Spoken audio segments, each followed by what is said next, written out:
सर्दियों की एक धुंधली सुबह थी। घर के आंगन में हल्की धूप उतर आई थी, लेकिन उस घर के भीतर जैसे बरसों से धूप नहीं आई थी। 2 साल पहले हुए उस भयानक सड़क हादसे ने सब कुछ बदल दिया था। रिया के माता पिता एक रिश्तेदारी से लौट रहे थे जब हाईवे पर ट्रक से उनकी कार की टक्कर हो गई। अस्पताल से आया वो फोन आज भी रिया के कानों में गूंजता था। वो पल जब डॉक्टर ने ठंडी आवाज में कहा था, हम उन्हें बचा नहीं पाए, उसकी जिंदगी को 2 हिस्सों में बांट गया था। उस दिन के बाद से रिया की दुनिया जैसे सिमट गई थी। उसकी आंखों की चमक खो गई थी, हंसी जैसे कहीं दूर छूट गई थी। घर में माता पिता की तस्वीरें दीवार पर टंगी थीं, जिनके सामने वो रोज कुछ पल चुपचाप खड़ी रहती, मानो अब भी उनसे बात कर रही हो। उसका बड़ा भाई अमित ही अब उसका सब कुछ था, भाई, पिता और दोस्त भी। उसने अपनी बहन को संभालने में कोई कमी नहीं छोड़ी। नौकरी के साथ साथ वो घर की जिम्मेदारियां भी निभाता। लेकिन इस घर में एक और शख्स थी, अमित की पत्नी काव्या। काव्या बेहद सुंदर थी, लंबा कद, गोरा रंग, सजीली आंखें। जब भी वो तैयार होकर बाहर निकलती, लोग मुड़कर देखते। उसे अपने रूप पर गर्व था, बल्कि यूं कहें कि थोड़ा घमंड भी था। शादी के शुरुआती दिनों में सब ठीक था, लेकिन जैसे जैसे समय बीतने लगा, काव्या के मन में एक अनकही चिढ़ जन्म लेने लगी। उसे रिया एक आंख नहीं सुहाती थी। रिया शांत स्वभाव की थी, साधारण नैन नक्श, गेहुआ रंग, बिना बनाव श्रृंगार के ही रहती। वो सुबह जल्दी उठकर घर के कामों में हाथ बटाती, काव्या की हर बात मानती। लेकिन शायद यही सादगी काव्या को चुभती थी। उसे लगता था कि अमित का ध्यान अपनी बहन पर ज्यादा है। वो चाहती थी कि जल्द से जल्द इसकी शादी हो जाए और वो अपने घर में एकल राज कर सके। एक दिन अचानक घर में खुशियों की आहट आई। अमित के एक दोस्त ने रिया के लिए रिश्ता बताया। लड़का था आदित्य, अपने माता पिता का इकलौता बेटा, सरकारी बैंक में मैनेजर, पढ़ा लिखा, सुलझा हुआ और संस्कारी परिवार से। जब आदित्य और उसके माता पिता रिया को देखने आए तो घर में सादगी भरा माहौल था। रिया हल्के गुलाबी सूट में सिर झुकाए बैठी थी। उसकी आंखों में झिझक थी, लेकिन स्वभाव में सच्चाई साफ झलक रही थी। आदित्य ने जब उससे कुछ सवाल पूछे तो उसने धीरे धीरे मगर आत्मविश्वास से जवाब दिए। काव्या दूर से सब देख रही थी। उसके चेहरे पर मुस्कान थी, लेकिन आंखों में एक अजीब सी जलन। उसे उम्मीद नहीं थी कि इतना अच्छा रिश्ता रिया के लिए आएगा। उसने हमेशा से ये चाहा था कि रिया की शादी जल्दी से हो जाए, लेकिन वो ये भी नहीं चाहती थी कि उसकी शादी इतने अच्छे घर में हो। कुछ ही दिनों में जवाब आ गया, रिश्ता मंजूर था। अमित की आंखों में खुशी के आंसू थे। उसने आसमान की ओर देखकर मन ही मन माता पिता को याद किया। आज आपकी बेटी के लिए अच्छा घर मिल गया। रिया के दिल में भी एक नई उम्मीद जगी। उसे लगा शायद अब उसके हिस्से में भी परिवार का प्यार आएगा। लेकिन उसी घर के एक कोने में काव्या खड़ी थी, जहां उसके मन में ईर्ष्या की पहली चिंगारी भड़क चुकी थी। वो धीरे से रिया के पास आई और हल्की हंसी के साथ बोली, तुम तो कुछ खास सुंदर भी नहीं हो रिया, पता नहीं तुम्हारी किस्मत इतनी अच्छी कैसे निकली। रिया का चेहरा एक पल को उतर गया। उसने नजरें झुका ली। वो कुछ कहना चाहती थी, लेकिन शब्द गले में ही अटक गए। उसे अपने माता पिता की याद आई। अगर वे होते तो शायद कोई उसे यूं छोटा महसूस नहीं कराता। रिया के रिश्ते की खबर पूरे घर में जैसे किसी त्योहार की तरह फैल गई थी। 2 साल बाद पहली बार उस घर में सच्ची खुशी आई थी। अमित के चेहरे पर एक अलग ही सुकून था। उसे लगता था कि उसने अपनी बहन के लिए एक सुरक्षित भविष्य ढूंढ लिया है। आदित्य के परिवार ने सादगी से रोका की रस्म करने की बात कही। वे लोग दिखावे से दूर संस्कारों को महत्व देने वाले थे। लेकिन अमित चाहता था कि अपनी बहन की शादी में कोई कमी न रह जाए। वो जानता था कि माता पिता की गैर मौजूदगी में लोग अक्सर बातें बनाते हैं, इसलिए वो हर रस्म पूरे सम्मान और गर्व के साथ निभाना चाहता था। घर में तैयारियां शुरू हो गईं। कपड़े सिलवाए जा रहे थे, गहनों की खरीदारी हो रही थी, रिश्तेदारों को फोन किए जा रहे थे। रिया हर काम में हाथ बटाती, लेकिन उसके चेहरे पर अब भी एक हल्की झिझक रहती। वो अक्सर अपने कमरे में जाकर अलमारी से माता पिता की तस्वीर निकालती और चुपचाप उन्हें देखती। पापा, क्या मैं सच में इस घर के लायक हूँ? वो धीरे से बुदबुदाती। उधर काव्या भी तैयारियों में व्यस्त थी, लेकिन उसके मन में कुछ और ही चल रहा था। बाहर से वो सबके सामने मुस्कुराती, रिश्तेदारों से कहती, हमारी रिया की किस्मत देखिए, कितना अच्छा घर मिला है। पर जैसे ही वो अकेली होती, उसके चेहरे का भाव बदल जाता। उसे लगता था कि रिया की शादी में जितना खर्च हो रहा है वो नहीं होना चाहिए। एक दिन जब अमित गहनों की रसीद लेकर घर आया तो काव्या ने हल्के मगर चुभते स्वर में कहा, इतना सब लेने की क्या जरूरत है? आखिर शादी के बाद तो उसे ससुराल ही जाना है, इतना दिखावा क्यों? अमित ने पहली बार थोड़े सख्त लहजे में जवाब दिया, ये दिखावा नहीं है काव्या, ये मेरा फर्ज है। माँ बाप के बाद रिया की जिम्मेदारी मेरी है। मैं चाहता हूँ कि उसे कभी ये महसूस न हो कि उसके माता पिता नहीं हैं। काव्या चुप हो गई, लेकिन उसके मन में ईर्ष्या की लपट और तेज हो गई। उसे लगता था कि अमित का झुकाव अपनी बहन की ओर ज्यादा है। रिश्तेदार जब घर आते तो रिया की तारीफ करते, लड़की भले ही सादगी वाली है, लेकिन संस्कार देखो, ऐसी बहू किस्मत वालों को मिलती है। आदित्य और उसके परिवार के तो भाग्य खुल गए। ये सुनकर काव्या के चेहरे पर मुस्कान जम जाती, लेकिन अंदर कहीं कुछ कसक उठती। उसे अपने सौंदर्य पर गर्व था, और शायद यही बात उसे और खटकती थी कि एक साधारण सी दिखने वाली लड़की को इतना अच्छा रिश्ता मिल गया। उधर आदित्य भी बीच बीच में फोन कर लेता। उसकी आवाज में अपनापन था। वो रिया से पूछता, तुम घबराई हुई तो नहीं हो? रिया हल्की मुस्कान के साथ कहती, थोड़ी सी, लेकिन आपसे बात करके अच्छा लगता है। उनकी बातचीत में सम्मान और सादगी थी, कोई बनावट नहीं। शादी की तारीख तय हो गई। घर में रोशनी के लिए लाइटें लगाई जाने लगी। हर कोने में रंग और रौनक थी, लेकिन इस रौनक के बीच एक कोना ऐसा भी था जहां काव्या खड़ी होकर सब देखती और मन ही मन सोचती, देखते हैं ये खुशी कब तक रहती है। उसके चेहरे पर मुस्कान थी, लेकिन आंखों में ईर्ष्या की छाया अब साफ दिखाई देने लगी थी। शादी का दिन आखिर आ ही गया। घर रोशनी से जगमगा रहा था। ढोलक की थाप, रिश्तेदारों की हंसी और मंत्रों की आवाज के बीच रिया दुल्हन बनी मंडप में बैठी थी। लाल जोड़े में वो बेहद सादगीपूर्ण और सुंदर लग रही थी। उसके चेहरे पर हल्दी की हल्की खुशबू और आंखों में भावनाओं का समंदर था।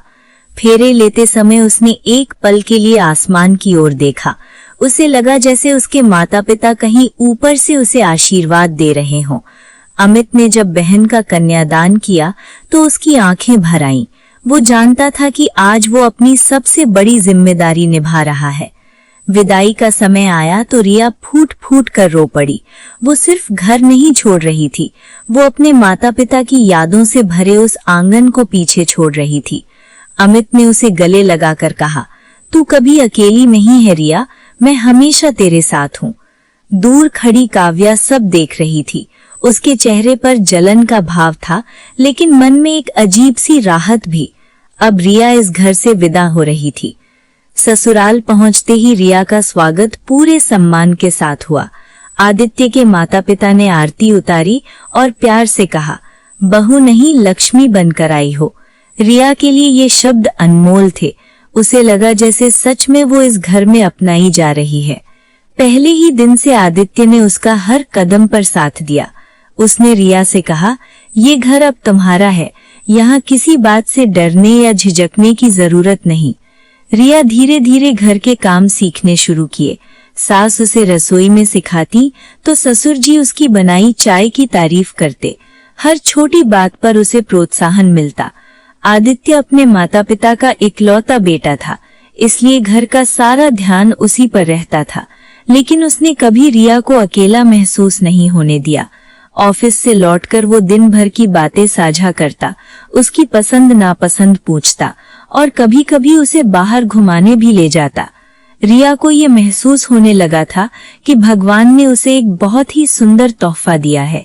वो रात को सोते समय अपने माता पिता की तस्वीर फोन में देखती और मन ही मन कहती, आपने मुझे अच्छा घर दिया, धन्यवाद। लेकिन हर खुशी की तरह ये खुशी भी किसी की आंखों में चुभ रही थी। शादी के कुछ हफ्तों बाद काव्या का रिया के ससुराल आना जाना बढ़ गया। वो बहाने से कहती, सोचा रिया से मिलाऊं, आखिर बहन जैसी है। पर उसकी नजरें अक्सर आदित्य पर टिक जाती। वो उसकी तारीफ करती, जीजा जी आप तो बहुत स्मार्ट लगते हैं, बैंक मैनेजर की पर्सनैलिटी ही अलग होती है। आदित्य शालीनता से मुस्कुरा देता, लेकिन रिया को ये सब अच्छा नहीं लगता। वो समझ नहीं पा रही थी कि काव्या का ये बदला हुआ व्यवहार सच है या दिखावा। एक दिन जब सब लोग बैठकर चाय पी रहे थे, काव्या ने हल्के व्यंग में कहा, रिया तुम्हारी तो किस्मत खुल गई, इतना पढ़ा लिखा अच्छा और इकलौता बेटा पति मिला है। रिया ने मुस्कुराकर जवाब दिया, ये सब भगवान की कृपा है भाभी। लेकिन उसके मन में कहीं एक हल्की सी बेचैनी जन्म लेने लगी। शादी को 6 महीने बीत चुके थे। रिया अब अपनी ससुराल के माहौल में पूरी तरह घुल मिल गई थी। उसके चेहरे पर फिर से वही खोई हुई चमक लौट आई थी जो माता पिता के जाने के बाद कहीं खो गई थी। आदित्य का स्नेह, सास ससुर का अपनापन और घर का सुकून सब मिलकर उसके जीवन में नई रोशनी भर रहे थे। इसी बीच रिया का पहला जन्मदिन आया, शादी के बाद का पहला जन्मदिन। आदित्य ने चुपचाप कई दिनों पहले से तैयारी शुरू कर दी थी। उसने ऑफिस से छुट्टी ली, घर को रंग बिरंगी लाइटों और फूलों से सजवाया। सास ने रिया की पसंद के व्यंजन बनाए, कढ़ी चावल, पनीर, गुलाब जामुन। ससुर जी बार बार हंसते हुए कहते, आज हमारी बेटी का यहाँ पहला जन्मदिन है, कोई कमी नहीं रहनी चाहिए। रिया को जब शाम को सजाया हुआ घर दिखा तो उसकी आंखें भर आईं। ये सब मेरे लिए? उसने भीमे स्वर में पूछा। आदित्य मुस्कुराया, तुम्हारे बिना ये घर अधूरा है रिया, आज का दिन सिर्फ तुम्हारा है। छोटी सी लेकिन प्यार भरी पार्टी रखी गई। कुछ करीबी रिश्तेदार और आदित्य के ऑफिस के सहकर्मी भी आए। माहौल हंसी और संगीत से गूंज रहा था। रिया केक काटने लगी तो सबने तालियां बजाईं। सास ने उसे गले लगा लिया। उस पल उसे सच में महसूस हुआ कि वो इस घर की बेटी है, सिर्फ बहू नहीं। इसी दौरान काव्या भी वहां मौजूद थी। वो खूबसूरत साड़ी में सजी थी, जैसे हर नज़र उसी पर ठहरे। लेकिन आज किसी की नज़र उस पर नहीं, बल्कि रिया पर थी। जब आदित्य अपने कुछ ऑफिस की महिला सहकर्मियों से शालीनता से बातें कर रहा था, काव्या की आंखों में एक अजीब सी कुटिलता उभरी। वो धीरे से रिया के पास आई और मुस्कुराकर बोली, तुम्हारा पति बहुत हैंडसम है, संभाल कर रखना। इतनी सुंदर सहेलियां उसके आसपास हैं, कहीं कोई उसे पटा न ले जाए। उसके शब्द हल्के थे, लेकिन उनमें छिपी चुभन साफ महसूस हो रही थी। रिया का दिल एक पल को धड़का, लेकिन उसने खुद को संभालते हुए कहा, मुझे आदित्य पर पूरा भरोसा है भाभी, वो कभी मेरा विश्वास नहीं तोड़ेंगे। काव्या के चेहरे की मुस्कान थोड़ी फीकी पड़ गई। उसे शायद ये आत्मविश्वास पसंद नहीं आया। कुछ देर बाद वो खुद आदित्य के पास जाकर खड़ी हो गई। जीजा जी, आज तो आप बहुत स्मार्ट लग रहे हैं, उसने बनावटी हंसी के साथ कहा। आदित्य ने विनम्रता से कहा, धन्यवाद भाभी, आप भी बहुत अच्छी लग रही हैं। लेकिन उसकी बातों में बस औपचारिकता थी। दूर खड़ी रिया सब देख रही थी। उसके चेहरे की मुस्कान हल्की पड़ गई। उसे अपने पति पर भरोसा था, लेकिन काव्या की नज़रों में कुछ ऐसा था जो उसे बेचैन कर रहा था। रात को जब मेहमान चले गए, रिया बालकनी में खड़ी चांद को देख रही थी। आज का दिन बेहद खूबसूरत था, फिर भी उसके मन में एक हल्की सी कसक रह गई थी। उधर कमरे में अकेली बैठी काव्या आईने में खुद को देख रही थी। मैं उससे कहीं ज्यादा सुंदर हूं, उसने मन ही मन सोचा। फिर भी किस्मत उसकी इतनी अच्छी क्यों? उसके भीतर की जलन अब धीरे धीरे एक जिद में बदल रही थी। रिया के जन्मदिन के बाद से काव्या के व्यवहार में एक सूक्ष्म लेकिन खतरनाक बदलाव आ गया था। पहले वो सिर्फ ताने मारती थी, अब वो योजनाएं बनाने लगी थी। उसके मन में जलन अब स्थायी रूप ले चुकी थी। उसे लगता था कि किस्मत ने उसके साथ अन्याय किया है। मैं सुंदर हूँ, आत्मविश्वासी हूँ, फिर भी मेरी शादी एक साधारण नौकरी वाले इंसान से हुई और रिया साधारण सी दिखने वाली लड़की, उसे बैंक मैनेजर, इकलौता बेटा और इतना स्नेही परिवार। ये तुलना उसे भीतर ही भीतर खा रही थी। अब वो हर हफ्ते किसी न किसी बहाने रिया के ससुराल पहुंच जाती, कभी मिठाई लेकर, कभी ये कहकर कि पास में काम था, सोचा मिलती चलूं। रिया उसकी नीयत को पूरी तरह समझ तो नहीं पा रही थी, लेकिन उसके आने से घर का माहौल थोड़ा असहज जरूर हो जाता। काव्या अक्सर आदित्य के आसपास ही रहने की कोशिश करती। जीजाजी, बैंक में तो बहुत जिम्मेदारी होती होगी, आप इतने व्यस्त रहते होंगे, रिया को टाइम कैसे दे पाते हैं? उसके सवाल साधारण लगते, लेकिन लहजा कुछ और कहता था। आदित्य हमेशा मर्यादा में जवाब देता, काम तो हर नौकरी में होता है भाभी, लेकिन परिवार के लिए समय निकालना जरूरी है। रिया ये सब सुनती और मुस्कुरा देती, लेकिन उसके भीतर कहीं हल्की सी चुभन उठती। एक दिन दोपहर में जब सास ससुर मंदिर गए हुए थे, काव्या अचानक आ पहुंची। रिया रसोई में थी। रिया, तुम बहुत भाग्यशाली हो, काव्या ने कहा, लेकिन याद रखना, बड़े घरों में टिकना आसान नहीं होता। एक छोटी सी गलती और सब हाथ से निकल जाता है। रिया ने शांत स्वर में उत्तर दिया, अगर मन साफ हो तो डरने की क्या बात है भाभी। ये जवाब काव्या को भीतर तक चुभ गया। अब उसने तय कर लिया, सीधी टक्कर से कुछ नहीं होगा, उसे चाल चलनी होगी। उधर आदित्य को काव्या की मौजूदगी कभी कभी असामान्य लगती, लेकिन वो इसे गलत दिशा में सोचने से बचता। उसे अपने आप पर भरोसा था और रिश्तों की मर्यादा का एहसास भी, लेकिन काव्या के मन में मर्यादा की रेखा धीरे धीरे धुंधली हो रही थी। एक शाम उसने अमित से कहा, रिया बहुत खुश है वहां, लेकिन मुझे लगता है उसे इतना भरोसा नहीं करना चाहिए।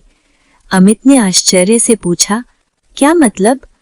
काव्या ने तुरंत बात बदल दी, नहीं, मेरा मतलब है आजकल जमाना खराब है। असल में वो अमित के मन में भी शक का बीज बोना चाहती थी। दिन बीतते गए, काव्या का आना जाना बढ़ता गया। रिया अब स्पष्ट रूप से असहज रहने लगी थी। वो चाहती थी कि आदित्य से इस बारे में बात करे, लेकिन उसे डर था कि कहीं आदित्य उसकी बात का कोई गलत मतलब न निकाल ले।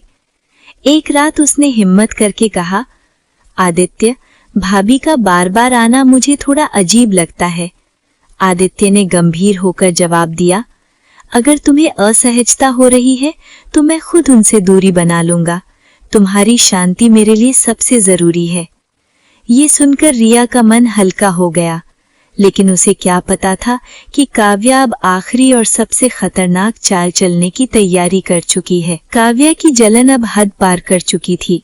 उसे सिर्फ रिया की खुशियां छीननी थी। कई दिनों से वो किसी मौके की तलाश में थी, ऐसा मौका जिससे वो रिया के मन में शक का जहर घोल सके और उसके भरोसे को तोड़ सके। एक दिन वही अफसर खुद चलकर उसके पास आ गया। आदित्य को हल्का बुखार था, डॉक्टर ने आराम करने को कहा था। उसी दिन पास में एक रिश्तेदारी की शादी थी, जहां सास ससुर और रिया को जाना था। रिया ने आदित्य से पूछा, मैं रुक जाऊं क्या? आदित्य मुस्कुराया, नहीं रिया, तुम जाओ, मैं बस दवा लेकर सो जाऊंगा। रिया अनमने मन से चली गई। उधर काव्या को जैसे ये पता चला आदित्य की तबीयत खराब है और रिया और उसका परिवार घर में नहीं है, तो उसने तुरंत अमित से कहा कि उसे मार्केट जाना है और सीधे आदित्य के घर पहुंच गई। दरवाजा आदित्य ने खोला। अरे भाभी आप? काव्या ने चिंता जताई। सुना तुम्हारी तबीयत खराब है, रिया तो बाहर है ना, सोचा तुम्हारे लिए काढ़ा बना दूं। आदित्य ने सहजता से उसे अंदर आने दिया। रसोई में जाते ही काव्या ने पर्स से नींद की गोलियां निकाली, उन्हें बारीक पीसकर काढ़े में मिला दिया। उसके चेहरे पर अब कोई झिझक नहीं थी, बस एक बेशर्म दृढ़ता थी। वो काढ़ा लेकर कमरे में आई। लो, इसे पी लो, जल्दी आराम मिलेगा। आदित्य ने बिना शक किए काढ़ा पी लिया। कुछ ही देर में उसकी आंखें बोझिल होने लगीं। अजीब सी नींद आ रही है कहकर वो बिस्तर पर लेट गया। कुछ ही मिनटों में वो गहरी नींद में चला गया। काव्या धीरे धीरे उसके पास आई। उसने एक पल के लिए आदित्य को देखा, एक ऐसा इंसान जिसे पाने की चाहत अब उसके भीतर पागलपन बन चुकी थी। वो जानबूझकर उसके बगल में लेट गई, फिर मोबाइल निकाला और ऐसे एंगल से तस्वीरें लेने लगी जैसे दोनों बेहद करीब हों। कभी उसने अपना सिर उसके कंधे के पास झुका दिया, कभी ऐसे दिखाया जैसे वो उसकी बाहों में हो। उसके चेहरे पर एक चालाक मुस्कान थी। बस अब रिया का भरोसा टूटेगा। उसी समय शादी में बैठी रिया का दिल अचानक घबराने लगा। बिना वजह उसकी आंखें भर आईं। माँ, मुझे घर जाना है, आदित्य की चिंता हो रही है, उसने सास से कहा। वो तुरंत घर लौटी। दरवाजा खुला था, अंदर सन्नाटा था। जैसे ही वो कमरे में पहुंची, उसके कदम जम गए। आदित्य गहरी नींद में था और काव्या उसके बिल्कुल पास लेटी हुई थी। मोबाइल उसके हाथ में था। रिया की आंखों के सामने जैसे अंधेरा छा गया। भाभी, उसकी आवाज गुस्से और दर्द से कांप उठी। काव्या घबराकर तुरंत उठ बैठी। तुम गलत समझ रही हो। रिया ने आदित्य को जोर से हिलाया। आदित्य, उठो। लेकिन वो नहीं उठा। रिया का दिल बैठ गया। आपने इनके साथ क्या किया है? काव्या की घबराहट अब साफ दिख रही थी। वो कुछ बड़बड़ाई और जल्दी से अपना पर्स उठाकर बाहर निकल गई। रिया के हाथ कांप रहे थे। उसने तुरंत डॉक्टर को बुलाया। जांच के बाद डॉक्टर ने गंभीर स्वर में कहा, इन्हें नींद की तेज दवा दी गई है। रिया के पैरों तले जमीन खिसक गई। अब सब साफ था। ये एक सोची समझी साजिश थी और इस साजिश का सच अब छुपने वाला नहीं था। डॉक्टर के शब्द रिया के कानों में हथौड़े की तरह गूंज रहे थे। इन्हें नींद की तेज दवा दी गई है। रिया की आंखों के सामने बार बार वही दृश्य घूम रहा था। काव्या का आदित्य के पास लेटना, मोबाइल हाथ में होना, उसका घबराया हुआ चेहरा। अब सारी कड़ियां जुड़ चुकी थीं। डॉक्टर ने दवा देकर कहा, घबराइए मत, कुछ घंटों में इन्हें होश आ जाएगा, लेकिन ध्यान रखिए, ये दवा सामान्य नहीं थी, मात्रा ज्यादा होती तो खतरा भी हो सकता था।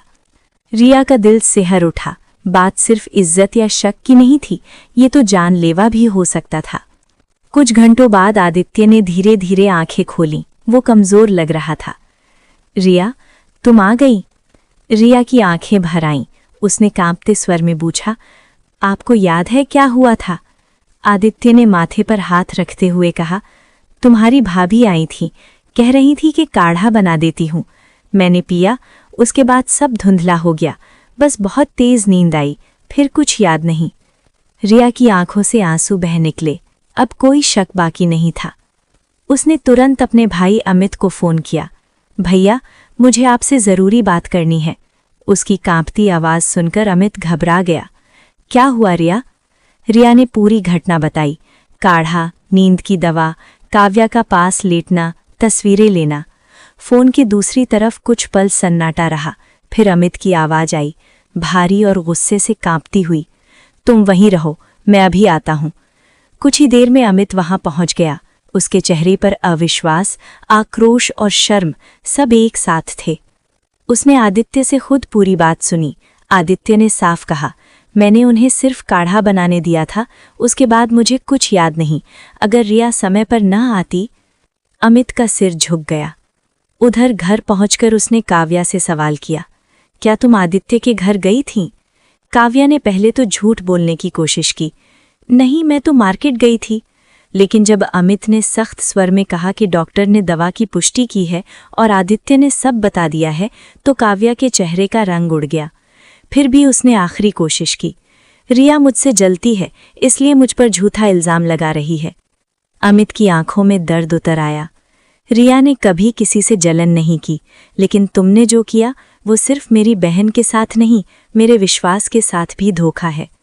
काव्या रोने लगी, गिड़गिड़ाने लगी, मैं बस मजाक कर रही थी, मेरा ऐसा मतलब नहीं था। अमित का स्वर अब पत्थर जैसा कठोर हो चुका था। मजाक? किसी की इज्जत और जान से खेलना मजाक है? उस रात घर का माहौल भारी हो गया। रिया अपने कमरे में बैठी सोच रही थी, अगर वो समय पर नहीं पहुंचती तो, अगर तस्वीरें कहीं भेज दी जाती तो। उसका भरोसा हिल चुका था, लेकिन एक बात साफ थी, आदित्य ने कोई गलती नहीं की थी। उस रात किसी की आंखों में नींद नहीं थी। एक तरफ रिया थी जो सोच रही थी कि अगर वो समय पर घर नहीं पहुंचती तो क्या होता। दूसरी तरफ आदित्य था, जिसे अब भी यकीन नहीं हो रहा था कि जिस पर उसने परिवार का भरोसा किया, उसने इतनी बड़ी साजिश रच दी। लेकिन सबसे ज्यादा टूटा हुआ इंसान था अमित। सुबह होते ही अमित ने काव्या को सामने बैठाया। उसका चेहरा सख्त था, आंखों में गहरी निराशा। एक आखिरी बार सच बता दो, उसने धीमे लेकिन भारी स्वर में कहा। काव्या रोने लगी। मुझसे गलती हो गई, मैं बस रिया को सबक सिखाना चाहती थी, मैं नहीं चाहती थी कि बात इतनी बढ़े। सबक? अमित की आवाज ऊंची हो गई। तुमने नींद की दवा दी, तुमने किसी और के पति के साथ जानबूझकर तस्वीरें लीं। अगर कुछ अनहोनी हो जाती तो? काव्या चुप थी, उसके पास अब कोई सफाई नहीं थी। अमित की आंखों के सामने अपनी बहन का चेहरा घूम गया। वही मासूम लड़की जिसने माता पिता को एक हादसे में खो दिया था, जिसने कभी किसी से ऊंची आवाज में बात नहीं की। माँ पापा के जाने के बाद मैंने रिया से वादा किया था कि मैं उसे कभी अकेला महसूस नहीं होने दूंगा। अमित की आवाज कांप गई। और तुमने उसी के घर को तोड़ने की कोशिश की? काव्या उसके पैरों में गिर गई। मुझे माफ कर दो, मैं जल गई थी, मैं हार गई थी। लेकिन अमित का दिल अब पत्थर बन चुका था। उसने साफ शब्दों में कहा, जिस औरत के दिल में इतनी गंदगी हो, उसके साथ मैं एक पल भी नहीं रह सकता। ये सिर्फ मेरी बहन का नहीं, मेरे आत्मसम्मान का भी सवाल है। कुछ ही दिनों में दोनों परिवारों की बैठक हुई। बात छुपाई नहीं गई, सच सबके सामने रखा गया। काव्या के माता पिता शर्म से सिर झुकाए बैठे थे। उन्हें अपनी बेटी की करतूत पर विश्वास नहीं हो रहा था। अंततः अमित ने तलाक का फैसला लिया। काव्या के लिए ये सबसे बड़ा झटका था। उसने कभी सोचा नहीं था कि उसकी जलन उसे इस मोड़ तक ले आएगी। घर से विदा होते समय उसकी आंखों में आंसू थे, लेकिन अब वो आंसू पछतावे के थे। उधर रिया को जब ये पता चला कि अमित ने तलाक का फैसला ले लिया है, तो उसका दिल भारी हो गया। भैया, मेरी वजह से? अमित ने उसे रोकते हुए कहा। नहीं रिया, ये फैसला तेरी वजह से नहीं, उसके कर्मों की वजह से है। रिश्ते भरोसे पर टिके होते हैं, और जहां भरोसा टूट जाए वहां साथ निभाना ढोंग होता है। रिया की आंखें भर आईं। तलाक के बाद घर जैसे एक अजीब सी खामोशी में डूब गया था। काव्या अब उस घर का हिस्सा नहीं रही थी, लेकिन उसकी यादें और उसके किए का असर कुछ समय तक सबके मन में बना रहा। अमित बाहर से मजबूत दिखता था, लेकिन भीतर कहीं न कहीं टूट चुका था। उसने कभी सोचा भी नहीं था कि जिस स्त्री के साथ उसने जीवन बिताने के सपने देखे थे, वही उसके विश्वास को इस तरह कुचल देगी। लोग बातें कर रहे थे, रिश्तेदारों के फोन आ रहे थे, कुछ सहानुभूति जता रहे थे, कुछ कानाफूसी कर रहे थे। लेकिन अमित ने एक बात तय कर ली थी, वो अपनी जिंदगी को इस एक गलती के कारण रुकने नहीं देगा। उधर काव्या अपने मायके में थी। शुरुआत में उसने खुद को पीड़ित साबित करने की कोशिश की, लेकिन जब सच्चाई धीरे धीरे सबके सामने आई तो रिश्तेदारों और जान पहचान वालों का रवैया बदलने लगा। इतनी सुंदर होकर भी दिमाग खराब हो गया था उसका। जलन इंसान को अंधा बना देती है। ऐसी बातें अब खुलेआम होने लगीं। कुछ रिश्ते उसके लिए आए भी, लेकिन जैसे ही लोगों को असली वजह पता चली, सब पीछे हट गए। समाज माफ तो कर देता है, पर भूलता नहीं।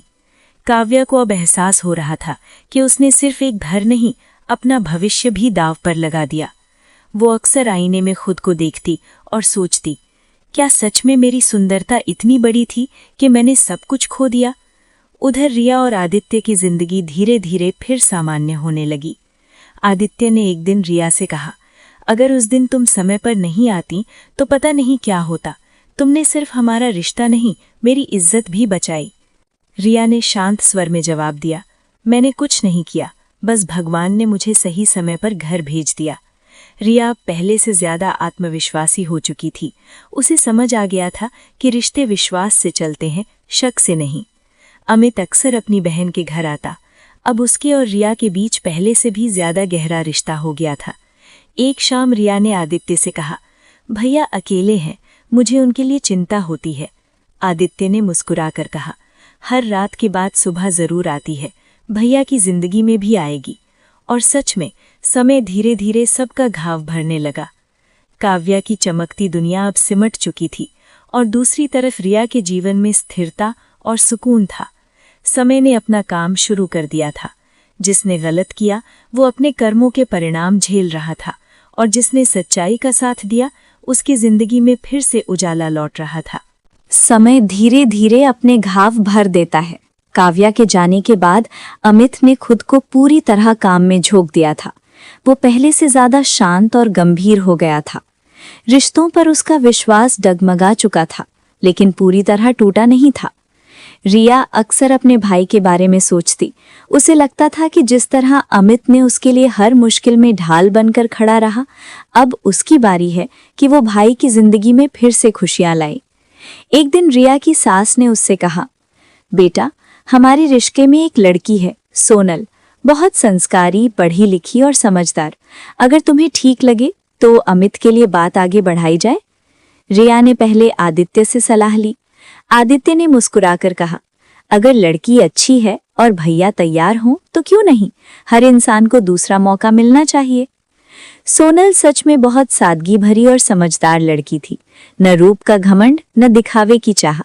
उसके माता पिता मध्यम वर्गीय लेकिन संस्कारी लोग थे। रिया ने हिम्मत जुटाकर अमित से बात की, भैया, क्या आप दोबारा शादी के बारे में सोच सकते हैं? अमित कुछ पल चुप रहा। रिया, एक बार भरोसा टूटे तो डर लगता है। रिया ने धीरे से उसका हाथ थामा। हर इंसान एक जैसा नहीं होता। जैसे आदित्य ने मुझे सच्चा साथ दिया, वैसे ही आपको भी कोई सच्चा साथी मिल सकता है। कुछ मुलाकातों के बाद अमित और सोनल ने एक दूसरे को समझने का मौका दिया। सोनल का व्यवहार सधा हुआ और सम्मान से भरा था। उसने कभी अमित के अतीत के बारे में सवाल नहीं उठाए, बल्कि सिर्फ इतना कहा, रिश्ते अतीत से नहीं, वर्तमान से बनते हैं। ये बात अमित के दिल को छू गई। कुछ महीनों बाद दोनों की शादी सादगी से हो गई। इस बार घर में दिखावे की नहीं, सच्चे सुकून की रौनक थी। शादी के दिन रिया ने अपने माता पिता की तस्वीर के सामने दीपक जलाया और मन ही मन कहा, माँ, पापा, अब भैया भी खुश हैं। सोनल में घर में कदम रखते ही सभी का दिल जीत लिया। वो अमित का सम्मान करती, रिया को बहन की तरह अपनाती और हर रिश्ते को धैर्य से निभाती। अमित के चेहरे पर अब सच्ची मुस्कान लौट आई थी। उधर काव्या की जिंदगी बिल्कुल अलग दिशा में चली गई थी। उसकी सुंदरता अब भी थी, लेकिन उसके साथ कोई अपनापन नहीं था। उसे अब समझ आ चुका था कि रिश्ते रूप से नहीं, विश्वास से चलते हैं। दोस्तों, अगर आपको ये कहानी अच्छी लगी हो तो इसे लाइक करें। साथ ही ये भी बताएं कि आप कौन से शहर से हमारी कहानी को देख रहे हैं और हमारे चैनल पूजा वार्ष्णेय पारिवारिक कहानियां को सब्सक्राइब जरूर करें, ताकि ऐसी ही सच्ची और प्रेरणादायक कहानियां आप तक पहुंचती रहें। कल फिर मिलते हैं किसी एक और नई कहानी में। तब तक के लिए जय श्री राधे।